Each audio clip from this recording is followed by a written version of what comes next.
Hi, everyone. I'm here today with Genevieve Novak of the Belle Isle Conservancy. For those of you who don't know me, I'm Joanna Yarbrough. I'm a horn player in the DSO since 2012. Genevieve is here today because we are embarking on our 8th annual Day of Service. The Belle Isle Conservancy is one of our partners this year, and we're super excited to get out there and do some work to help Genevieve out. Genevieve, you're the Director of Environmental Initiatives and Affairs at Belle Isle. Can you tell us a little bit about what you do? Absolutely. So on Belle Isle, beautiful island park in the middle of the Great Lakes region.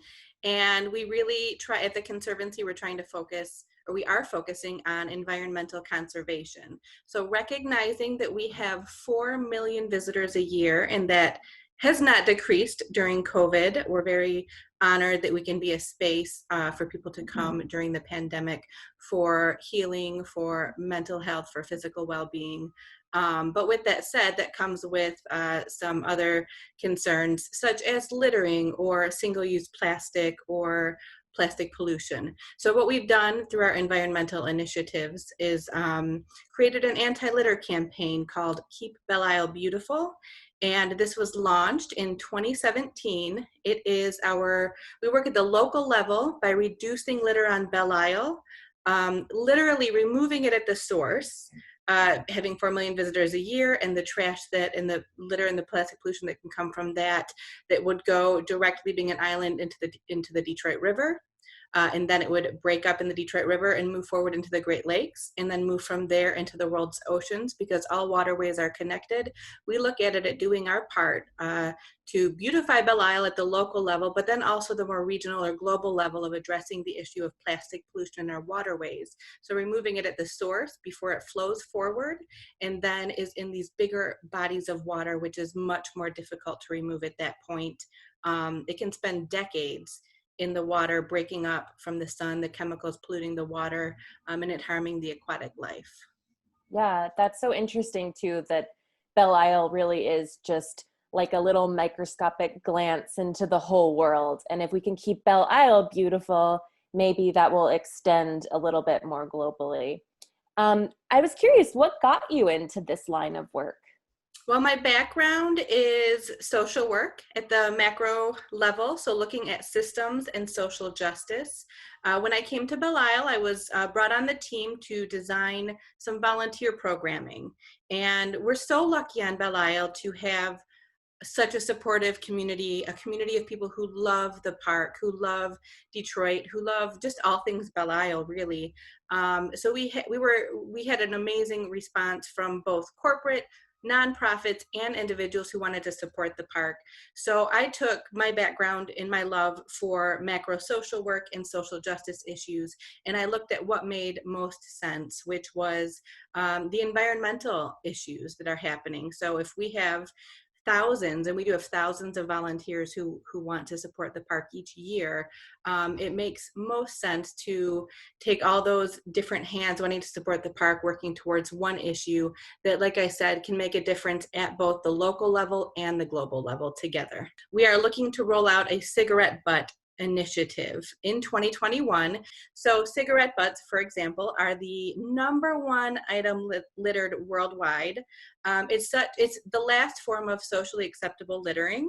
It's so automatic. People just flick a cigarette butt, and people also think that it's made of natural ingredients, tobacco, but it's not. In the filter, there is so much plastic and chemicals that seep into our environment, that seep into our water and harm our aquatic life and our quality of life.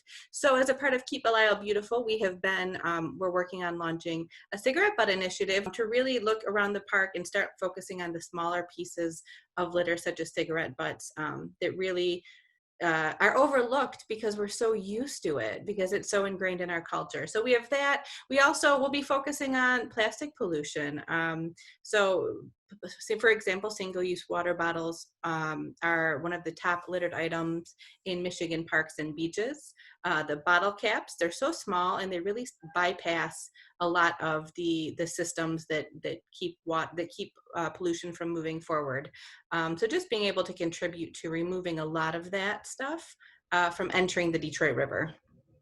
Wow, that's, yeah, really, I mean, cigarette butts. It blows my mind every time I see someone throw one out their window. So I'm happy to hear from an environmentalist that this is no longer something that is going to be tolerated. So I hope moving forward, people will consider that. So yeah, we've talked a lot about littering, and I think many of us know that littering is bad. And I know that I do my best to recycle, but are there some things that maybe we're forgetting about that we can do to help the environment? I think really just looking at what we're consuming. So the whole reduce, reuse, recycle, there's also a refuse component. So thinking about when we're using something, do we need it? If we do need it, is there a more eco-friendly way of acquiring it or using it? So for example, reusable water bottles. Instead of purchasing cases of water at the store, investing in one reusable water bottle and just taking that around town with you, making it part of your wardrobe in a way. Straws, for example, and I wish I had I usually have my cup of water with my straw with me, so I'm sorry I don't have it here to show off. But really just thinking of some of those reusable items that we can use daily and keep with us daily instead of using the plastic disposable items. I think that is a number one thing that we should be considering is what we're consuming, what it's made out of, and if we really need it, or if we have an alternative that we could use that is more environmentally safe. For those that are not able to participate in the Day of Service, do you have any suggestions for how they can help with the Keep Belle Isle Beautiful campaign? You know, we are all connected, and I really promote going around your neighborhood. If you have children, bringing them with you, talking about it with your children, and just picking up on your, even on your street, picking up a little bit of litter. I think everywhere right now we're seeing the disposable COVID masks.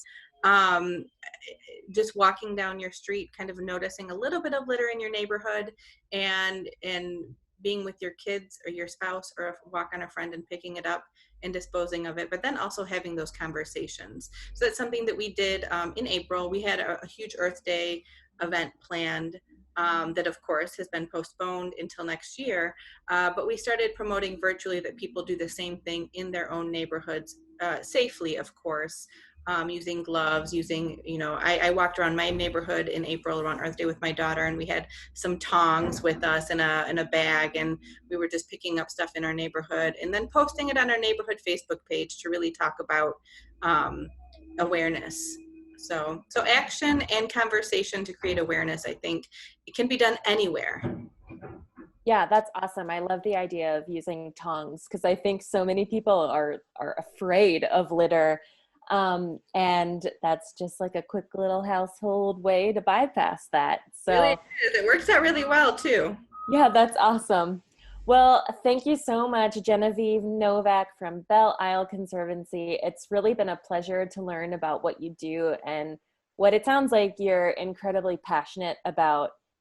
Over at the DSO, we're passionate about music, but that passion definitely goes past Orchestra Hall and can help out Belle Isle and our community. We're so excited to partner with you. So thank you so much for being here today. Absolutely. I can't wait to see everyone on Belle Isle next month.